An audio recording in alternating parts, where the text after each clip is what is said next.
திருமண நாள் அதுவுமா நேத்து விஜய் வீட்டில் செம்மையான விருந்து நடந்திருக்கு. சங்கீதா அவர்கள் அண்ட் ஷோபா சந்திரசேகர் இவங்க எல்லாருமே சேர்ந்து அந்த விருந்தை சிறப்பிச்சிருக்காங்க அப்படின்னு சொல்லி இப்போ சோசியல் மீடியாவில் செம்ம வைரலாக இந்த நியூஸ் பரவிட்டு இருக்கு. நேத்து தளபதி விஜய் அவர்களும் அண்ட் சங்கீதா அவர்களுக்கும் 27வது திருமண நாள் விழா நடந்தது. அந்த திருமண நாள் விழாவுக்கு சங்கீதா அவர்கள் சென்னை வருவாங்களா அப்படின்னு ரசிகர்கள் ரொம்பவே எதிர்பார்த்துட்டு இருந்தாங்க. ஆனால் அவங்க வந்த மாதிரி எந்த ஒரு நியூஸும் கிடைக்கல. ஆனால் திருமண நாள் விழாவுக்கு நிறைய பேர் விஜய் அவர்களுக்கும் சங்கீதா அவர்களுக்கும் வாழ்த்துக்களை தெரிவிச்சிருக்காங்க. அண்ட் ஜேசன் சஞ்சயும் வாழ்த்துக்களை தெரிவிச்சிருக்காரு. அண்ட் அவரும் ரொம்ப வெயிட் பண்ணாரு, அம்மா சென்னை வந்தாங்கன்னா இங்க செம்மையான செலிப்ரேஷன் நடக்கும் அப்படின்னு. ஆனா சங்கீதா அவர்கள் வரவே இல்லை.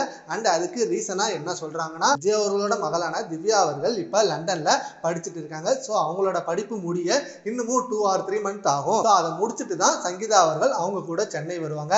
அதனால நேத்து போன் மூலமா விஷ் பண்ணாங்க சங்கீதா அவர்கள். அதனால நேர்ல வர முடியல. திவ்யா சாஷாவோட படிப்பு முடிஞ்சதும் இங்கதான் வந்து செட்டில் ஆக போறாங்க அண்ட் சேர்ந்து வாழ போறாங்க அப்படின்னு சொல்லி இந்த நியூஸ் வைரலா போயிட்டு இருக்கு. ஆனா அதுக்குள்ள சங்கீதா அவர்கள் நேற்று சென்னை வந்துட்டாங்க அண்ட் திருமண நாள் விழாவை செம்மையா கொண்டாடினாங்க ஒன்னா சேர்ந்து அப்படின்னு சொல்லி இந்த நியூஸ்லாம் செம்மையா ரூமரா பரவிட்டு இருக்கு. அண்ட் அது எல்லாமே ரூமர் தான் அப்படின்னு எல்லாருக்கும் தெரிஞ்சுது. இன்னும் 2 or 3 monthsல சங்கீதா அவர்கள் இங்கே வந்து செட்டில் ஆக போறதான் பிளான் வச்சிருக்காங்க. விஜய் அவர்களும் அதுக்கு தான் ரெடியா இருக்காரு. விவாகரத்து வாபஸ் வாங்கினதுனால இந்த ஒரு முடிவு எல்லாருக்குமே ஒரு சாதகமா அமைஞ்சிருக்கு. இதை பத்தி உங்க ஒப்பீனியனை நம்ம கமெண்ட் பாக்ஸ்ல கமெண்ட் பண்ணுங்க. Thank you friends.